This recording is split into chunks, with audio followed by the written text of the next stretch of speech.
Kaveri ತಂತ್ರಾಂಶದಲ್ಲಿ server ಸಮಸ್ಯೆ ಈಗ ಅದು ಸಾಲ್ವ್ ಆಗಿದೆಯಾ? ಸೊ ಆ ರೀತಿ ಮತ್ತೆ ಆಗದಿದ್ದಕ್ಕೆ ಇಲಾಖೆ ಏನು ಕ್ರಮ ತೆಗೆದುಕೊಂಡಿದೆ? ಈಗ ಕಳೆದ ಕೆಲವು ದಿನಗಳಿಂದ ನೋಂದಣಿ ಪ್ರಕ್ರಿಯೆಯಲ್ಲಿ ಇಸಿ ಇನ್ಕಂಬರೆನ್ಸ್ ಸರ್ಟಿಫಿಕೇಟು ಇಶ್ಯೂ ಆಗುವಂಥದ್ದು ಸಮಸ್ಯೆ ಆಗಿದೆ. ಹಾಗೂ ಕೆಲವು ದಿನ ನೋಂದಣಿಗೂ ಕೂಡ ಇದರಿಂದ ತೊಂದರೆ ಆಗಿತ್ತು. ಇದರಲ್ಲಿ ಕೆಲವರು ಉದ್ದೇಶಪೂರ್ವಕವಾಗಿ ನಮ್ಮ ಕಾವೇರಿ ಸಾಫ್ಟ್ವೇರ್ ಮೇಲೆ ಅನಗತ್ಯವಾಗಿ ಅಂದರೆ ಸುಮ್ಮನೆ ಕಾಮ ಹಾಕೋದು, ಫುಲ್ ಸ್ಟಾಪ್ ಹಾಕೋದು, ಈ ರೀತಿಯಾದ ಬಾಟ್ ಅಂತ ಹೇಳ್ತಾರೆ, ಕಂಪ್ಯೂಟ್ರನ್ನು ಮಿಸ್ಯೂಸ್ ಮಾಡಿ ಕೆಲವರು ಸಿಸ್ಟಮ್ ಮೇಲೆ ಓವರ್ಲೋಡನ್ನು ಮಾಡಿ ಕೆಲಸಗಳಿಗೆ ಉದ್ದೇಶಪೂರ್ವಕವಾಗಿ ತೊಂದರೆ ಮಾಡುವಂಥದ್ದು ನಡೆದಿತ್ತು. ಅದನ್ನು ಈಗ ವಿಜಿಲೆನ್ಸ್ ಇಲಾಖೆಯವರು ಭಾಳ ಡೇ ಆ್ಯಂಡ್ ನೈಟ್ ಕೆಲಸ ಮಾಡಿ ಸರಿಯಾಗಿ ಅದನ್ನು ಸಮಸ್ಯೆಯನ್ನು ಪರಿಹಾರ ಮಾಡಿದ್ದಾರೆ. ನಿನ್ನೆಯಿಂದಲೂ ಕೂಡ ಈಗ ರಿಜಿಸ್ಟ್ರೇಷನ್ ನಡೀತಾ ಇದೆ, ಇವತ್ತು ಕೂಡ ನಡೀತಾ ಇದೆ. ಸದ್ಯಕ್ಕೆ ಆ ಸಮಸ್ಯೆ ಪರಿಹಾರ ಆಗಿದೆ. ಆದರೂ ಕೂಡ ಮತ್ತೆ ಮರುಕಳಿಸಬಾರ್ದು ಅಂತ ಅವರು ಅದನ್ನು ವಾಚ್ ಮಾಡ್ತಾ ಇದ್ದಾರೆ. ಜೊತೆಗೆ ಈ ರೀತಿ ಮುಂದೆ ಆಗಬಾರ್ದು ಅಂಥೇಳಿ ನಮ್ಮ IT ಸಿಸ್ಟಮ್ ಇದರಲ್ಲಿ ಏನಾದರೂ ಸಮಸ್ಯೆ ಇದೆಯಾ, ನ್ಯೂನ್ಯತೆ ಇದೆಯಾ ಅಂಥೇಳಿ ಸ್ಟಡಿ ಮಾಡೋದಕ್ಕೆ ಕೆಲವು ಎಕ್ಸ್ಪರ್ಟ್ಸನ್ನು ಹೈರ್ ಮಾಡಿ Indian institute of information technology IIT ಅವರಿಂದನೂ ಕೂಡ ಇದನ್ನು ಅನಾಲಿಸಿಸ್ ಮಾಡಿಸಿ ನಾಳೆ ಮತ್ತೆ ಈ ರೀತಿ ಸಮಸ್ಯೆಗಳು ಮರುಕಳಿಸದ ಹಾಗೆ ಮುನ್ನೆಚ್ಚರಿಕೆಯ ಕ್ರಮವನ್ನು ಕೂಡ ಕೈಗೊಳ್ತಾ ಇದ್ದೀವಿ. ಈಗ ಈ ಯಾರು ಸರ್ವಿಸ್ ಆಫೀಸರ್ ರಿಜಿಸ್ಟ್ರೇಷನ್ ಮಾಡ್ತಾರೆ ಅವರ ಒಂದು ಆಸ್ತಿಯನ್ನು ಮ್ಯಾನ್ಯುಯಲ್ ಆಗಿ ನೋಂದಣಿ ಆಗ್ತಾ ಇಲ್ಲ ಅಂತ ಏನಾದರೂ ಅದೇ ರೀತಿ ಇದ್ದರೆ ನಾವು ಅದನ್ನು ಅಟೆಂಡ್ ಮಾಡಿ ಸಾಲ್ವ್ ಮಾಡ್ತೇವೆ. ಯಾವುದ್ಯಾವುದು ಲೀಗಲ್ ಆಗಿದೆ ಅದಕ್ಕೆಲ್ಲ ಪರಿಹಾರ ಕೊಡೋದು ನಮ್ಮ ಕರ್ತವ್ಯ. ಲೀಗಲ್ ಆಗಿರ್ತಾ ಕೆಲವರು ಇಲ್ಲೀಗಲ್ ಮಾಡ್ಕೊಂಡಿರೋದಕ್ಕೆ ನಾವು ಮಾಡಲಿಕ್ಕೆ ಆಗೋದಿಲ್ಲ. ಆದರೆ ಲೀಗಲ್ ಆಗಿರುವಂಥದ್ದಕ್ಕೆ ಯಾವುದೇ ತೊಂದರೆ ಇದ್ರೂ ಕೂಡ ಅದಕ್ಕೆ ಸರ್, ಇವತ್ತು ರಾಜ್ಯಸಭೆಯಲ್ಲಿ ದೇವೇಗೌಡರು ರಾಜ್ಯ ಸರ್ಕಾರದ ವಿರುದ್ಧ ಮಾತನಾಡಿದ್ದಾರೆ. ಸರಿಯಾಗಿ ಫಂಕ್ಷನ್ ಮಾಡ್ತಿಲ್ಲ, 136 ಶಾಸಕರಿದ್ದರೂ ಕೂಡ. ಮತ್ತು ST ಅವರ ಹಣವನ್ನು ಚುನಾವಣೆಗೆ ಬಳಸ್ಕೊಂಡಿದೆ, ಇಂಥ ಸರ್ಕಾರ ರಾಜ್ಯದಲ್ಲಿ ಇದೆ ಅನ್ನುವಂಥ ಆರೋಪವನ್ನು ರಾಜ್ಯಸಭೆಯಲ್ಲಿ ಮಾತನಾಡಿದ್ದಾರೆ. ಇಲ್ಲಿ ಪಾರ್ಲಿಮೆಂಟಲ್ಲಿ ಮಾತಾಡಬೇಕಾಗಿರೋದು ಕರ್ನಾಟಕ ಅನ್ಯಾಯ ಆಗ್ತಾ ಇದೆ. ಸೆಂಟ್ರಲ್ ಗೌರ್ಮೆಂಟ್ನ ಬಜೆಟ್ಟು ಕರ್ನಾಟಕಕ್ಕೆ ಒಂದು ಕರಾಳ ಅಧ್ಯಾಯ.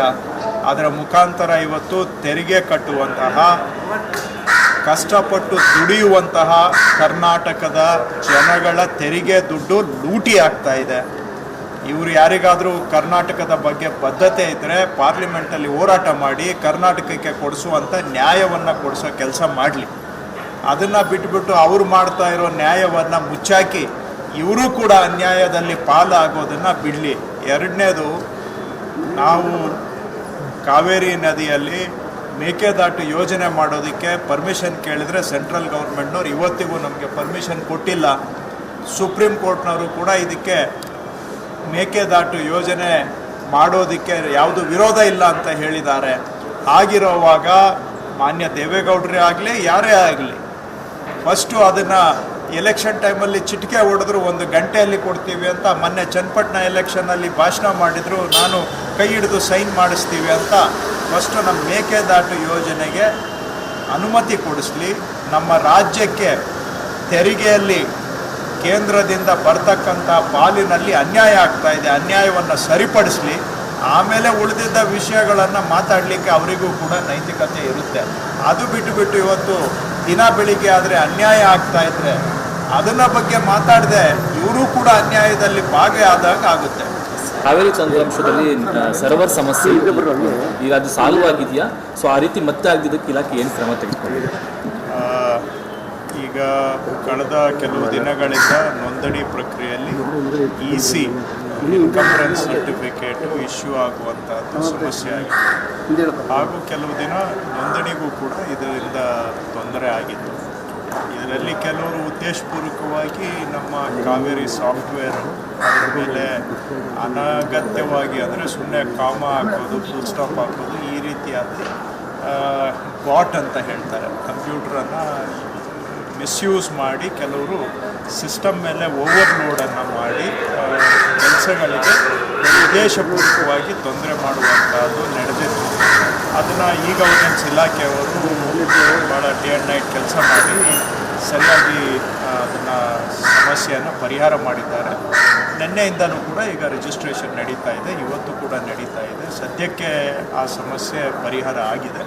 ಆದರೂ ಕೂಡ ಮತ್ತೆ ಮರುಕಳಿಸಬಾರ್ದು ಅಂತ ಅವರು ಅದನ್ನು ವಾಚ್ ಮಾಡ್ತಾ ಇದ್ದಾರೆ. ಜೊತೆಗೆ ಈ ರೀತಿ ಮುಂದೆ ಆಗಬಾರ್ದು ಅಂತೇಳಿ ನಮ್ಮ IT ಸಿಸ್ಟಮ್ ಇದರಲ್ಲಿ ಏನಾದರೂ ಸಮಸ್ಯೆ ಇದೆಯಾ, ನ್ಯೂನ್ಯತೆ ಇದೆಯಾ ಅಂಥೇಳಿ ಸ್ಟಡಿ ಮಾಡೋದಕ್ಕೆ ಕೆಲವು ಎಕ್ಸ್ಪರ್ಟ್ಸನ್ನು ಹೈರ್ ಮಾಡಿ Indian institute of information technology IIT ಅವರಿಂದನೂ ಕೂಡ ಇದನ್ನು ಅನಾಲಿಸಿಸ್ ಮಾಡಿಸಿ ನಾಳೆ ಮತ್ತೆ ಈ ರೀತಿ ಸಮಸ್ಯೆಗಳು ಮರುಕಳಿಸದ ಹಾಗೆ ಮುನ್ನೆಚ್ಚರಿಕೆಯ ಕ್ರಮವನ್ನು ಕೂಡ ಕೈಗೊಳ್ತಾ ಇದ್ದೀವಿ. ಈಗ ಈ ರಿಜಿಸ್ಟ್ರೇಷನ್ ಅಂದರೆ ಈ ಖಾತೆ ಯಾರು ಸರ್ವಿಸ್ ಆಫೀಸರ್ ರಿಜಿಸ್ಟ್ರೇಷನ್ ಮಾಡ್ತಾರೆ ಅವರ ಒಂದು ಆಸ್ತಿಯನ್ನು ಮ್ಯಾನ್ಯುಯಲ್ ಆಗಿ ನೋಂದಣಿ ಆಗ್ತಾ ಇಲ್ಲ ಅಂತ ಒಂದಷ್ಟು ಸಮಸ್ಯೆ.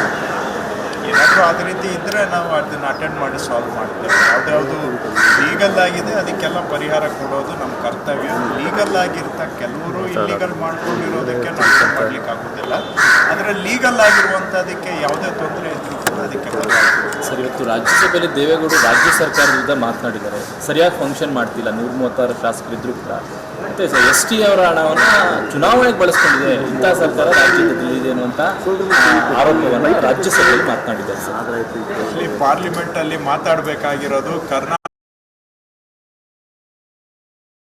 ಅನ್ಯಾಯ ಆಗ್ತಾ ಇದೆ. ಸೆಂಟ್ರಲ್ ಗೌರ್ಮೆಂಟ್ನ ಬಜೆಟ್ಟು ಕರ್ನಾಟಕಕ್ಕೆ ಒಂದು ಕರಾಳ ಅಧ್ಯಾಯ. ಅದರ ಮುಖಾಂತರ ಇವತ್ತು ತೆರಿಗೆ ಕಟ್ಟುವಂತಹ, ಕಷ್ಟಪಟ್ಟು ದುಡಿಯುವಂತಹ ಕರ್ನಾಟಕದ ಜನಗಳ ತೆರಿಗೆ ದುಡ್ಡು ಲೂಟಿ ಆಗ್ತಾ ಇದೆ. ಇವರು ಯಾರಿಗಾದರೂ ಕರ್ನಾಟಕದ ಬಗ್ಗೆ ಬದ್ಧತೆ ಇದ್ದರೆ ಪಾರ್ಲಿಮೆಂಟಲ್ಲಿ ಹೋರಾಟ ಮಾಡಿ ಕರ್ನಾಟಕಕ್ಕೆ ಕೊಡಿಸುವಂಥ ನ್ಯಾಯವನ್ನು ಕೊಡಿಸೋ ಕೆಲಸ ಮಾಡಲಿ. ಅದನ್ನು ಬಿಟ್ಬಿಟ್ಟು ಅವರು ಮಾಡ್ತಾ ಇರೋ ನ್ಯಾಯವನ್ನು ಮುಚ್ಚಾಕಿ ಇವರು ಕೂಡ ಅನ್ಯಾಯದಲ್ಲಿ ಪಾಲಾಗೋದನ್ನು ಬಿಡಲಿ. ಎರಡನೇದು, ನಾವು ಕಾವೇರಿ ನದಿಯಲ್ಲಿ ಮೇಕೆದಾಟು ಯೋಜನೆ ಮಾಡೋದಕ್ಕೆ ಪರ್ಮಿಷನ್ ಕೇಳಿದರೆ ಸೆಂಟ್ರಲ್ ಗೌರ್ಮೆಂಟ್ನವ್ರು ಇವತ್ತಿಗೂ ನಮಗೆ ಪರ್ಮಿಷನ್ ಕೊಟ್ಟಿಲ್ಲ. ಸುಪ್ರೀಂ ಕೋರ್ಟ್ನವರು ಕೂಡ ಇದಕ್ಕೆ ಮೇಕೆದಾಟು ಯೋಜನೆ ಮಾಡೋದಕ್ಕೆ ಯಾವುದು ವಿರೋಧ ಇಲ್ಲ ಅಂತ ಹೇಳಿದ್ದಾರೆ. ಆಗಿರೋವಾಗ ಮಾನ್ಯ ದೇವೇಗೌಡರೇ ಆಗಲಿ ಯಾರೇ ಆಗಲಿ, ಫಸ್ಟು ಅದನ್ನು ಎಲೆಕ್ಷನ್ ಟೈಮಲ್ಲಿ ಚಿಟಿಕೆ ಹೊಡೆದ್ರು 1 ಗಂಟೆಯಲ್ಲಿ ಕೊಡ್ತೀವಿ ಅಂತ ಮೊನ್ನೆ ಚನ್ನಪಟ್ಟಣ ಎಲೆಕ್ಷನಲ್ಲಿ ಭಾಷಣ ಮಾಡಿದರು. ನಾನು ಕೈ ಹಿಡಿದು ಸೈನ್ ಮಾಡಿಸ್ತೀವಿ ಅಂತ. ಫಸ್ಟು ನಮ್ಮ ಮೇಕೆದಾಟು ಯೋಜನೆಗೆ ಅನುಮತಿ ಕೊಡಿಸ್ಲಿ.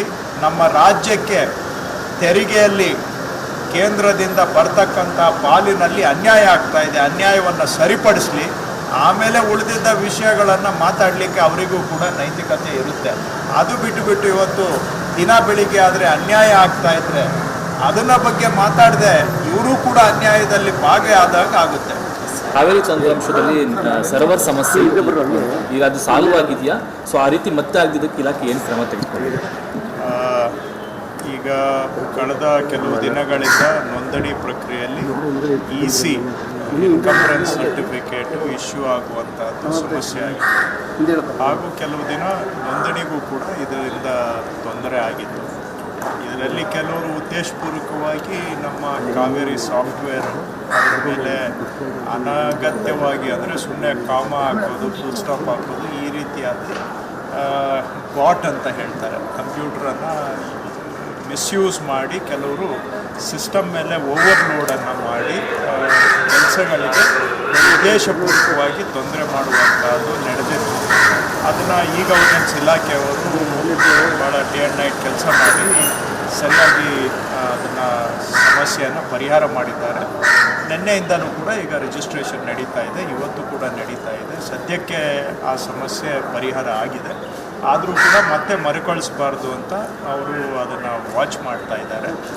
ಜೊತೆಗೆ ಈ ರೀತಿ ಮುಂದೆ ಆಗಬಾರ್ದು ಅಂತೇಳಿ ನಮ್ಮ IT ಸಿಸ್ಟಮ್ ಇದರಲ್ಲಿ ಏನಾದರೂ ಸಮಸ್ಯೆ ಇದೆಯಾ, ನ್ಯೂನ್ಯತೆ ಇದೆಯಾ ಅಂಥೇಳಿ ಸ್ಟಡಿ ಮಾಡೋದಕ್ಕೆ ಕೆಲವು ಎಕ್ಸ್ಪರ್ಟ್ಸನ್ನು ಹೈರ್ ಮಾಡಿ Indian institute of information technology IIT ಅವರಿಂದನೂ ಕೂಡ ಇದನ್ನು ಅನಾಲಿಸಿಸ್ ಮಾಡಿಸಿ ನಾಳೆ ಮತ್ತೆ ಈ ರೀತಿ ಸಮಸ್ಯೆಗಳು ಮರುಕಳಿಸದ ಹಾಗೆ ಮುನ್ನೆಚ್ಚರಿಕೆಯ ಕ್ರಮವನ್ನು ಕೂಡ ಕೈಗೊಳ್ತಾ ಇದ್ದೀವಿ.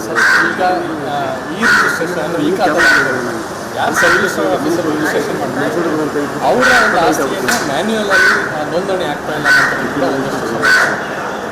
ಏನಾದರೂ ಅದೇ ರೀತಿ ಇದ್ದರೆ ನಾವು ಅದನ್ನು ಅಟೆಂಡ್ ಮಾಡಿ ಸಾಲ್ವ್ ಮಾಡ್ತೇವೆ. ಯಾವುದ್ಯಾವುದು ಲೀಗಲ್ ಆಗಿದೆ ಅದಕ್ಕೆಲ್ಲ ಪರಿಹಾರ ಕೊಡೋದು ನಮ್ಮ ಕರ್ತವ್ಯ. ಲೀಗಲ್ ಆಗಿರ್ತ ಕೆಲವರು ಇಲ್ಲೀಗಲ್ ಮಾಡ್ಕೊಂಡಿರೋದಕ್ಕೆ ನಾವು ಏನು ಮಾಡಲಿಕ್ಕೆ ಆಗೋದಿಲ್ಲ.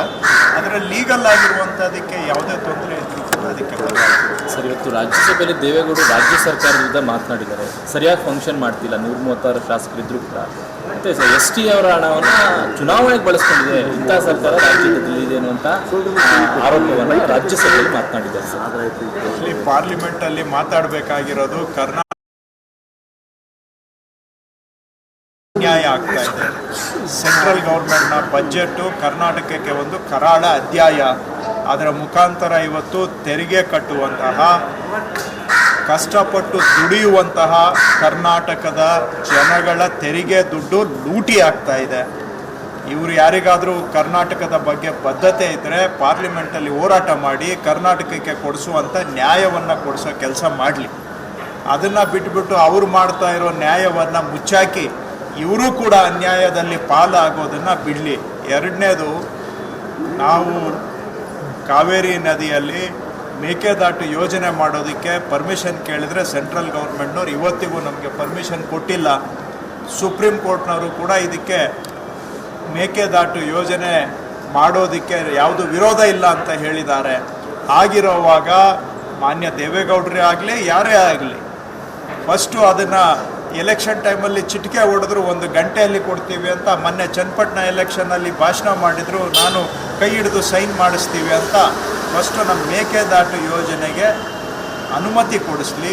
ನಮ್ಮ ರಾಜ್ಯಕ್ಕೆ ತೆರಿಗೆಯಲ್ಲಿ ಕೇಂದ್ರದಿಂದ ಬರ್ತಕ್ಕಂಥ ಪಾಲಿನಲ್ಲಿ ಅನ್ಯಾಯ ಆಗ್ತಾ ಇದೆ, ಅನ್ಯಾಯವನ್ನು ಸರಿಪಡಿಸಲಿ. ಆಮೇಲೆ ಉಳಿದಿದ್ದ ವಿಷಯಗಳನ್ನು ಮಾತಾಡಲಿಕ್ಕೆ ಅವರಿಗೂ ಕೂಡ ನೈತಿಕತೆ ಇರುತ್ತೆ. ಅದು ಬಿಟ್ಟು ಇವತ್ತು ದಿನ ಬೆಳಿಗ್ಗೆ ಆದರೆ ಅನ್ಯಾಯ ಆಗ್ತಾ ಇದ್ದರೆ ಅದನ್ನ ಬಗ್ಗೆ ಮಾತಾಡದೆ ಇವರು ಕೂಡ ಅನ್ಯಾಯದಲ್ಲಿ ಭಾಗಿಯಾದಾಗ ಆಗುತ್ತೆ.